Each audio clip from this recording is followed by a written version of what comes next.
the movie business didn't want to miss out on the games business. Yeah, there was a huge time where there was a lot of movie products, tie-ins with games, and a lot of people made a lot of money. They had never done that before. Yeah. So they brought Mark Cerny down to Universal Studios, and he said, Jeff, I need you down here because we want to start a couple companies, and we're going to start a couple companies. And he hired Jason Rubin and Andy Gavin, who once again were like 20-year-olds that just did this game called Way of the Warrior.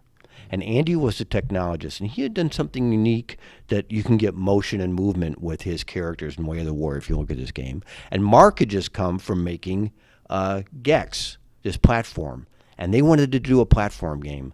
So he brought me down, and with Jason and Andy, we started NaughtyDog, and at the same time, concurrently, he started Insomaniac with Ted Price and British guy, Andy, I can't remember his name. But anyway, and they were working on another game that they had in mind.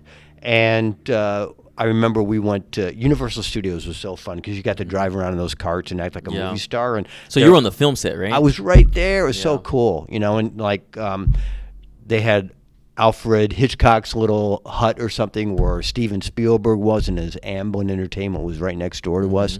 And NaughtyDog had,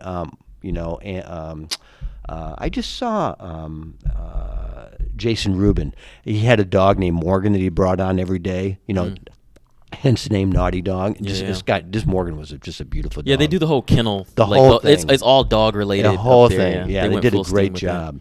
And we were in the commissary there eating, and Mark was talking about the game, and he goes, "Hey, we're thinking about a Bandicoot. Do you know about it?" I go, "Mark, I don't know. What is it? What is a Bandicoot?" Yes. Yeah, the Crash Bandicoot series was a big deal.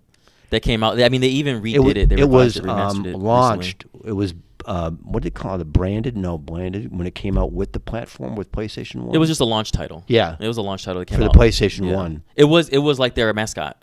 How Sega, like Sonic the Hedgehog was Sega's mascot. They just recently released like 3 Crash Bandicoot games, and my kids are all like, "Oh, Dad, Crash Bandicoot." They look at that like it's something from the 1920s or they something. They remastered it. I think they went from doing cartoony games, which people thought, oh, it's a great way to get into the industry, but then they went into doing a lot more things that were realistic. They did. I mean, they did do Jack and Daxter. You can't forget that. That's another. That was amazing, and it showed off their animation skills, their animation quality. Yeah, but now they're doing like the Last of Us series. It's like unbelievable cinematic, man. It's just beautiful. And and they've been able to make I think it's been like 4 titles for Last of Us, or not Last of Us. Last of Us is going to the second one.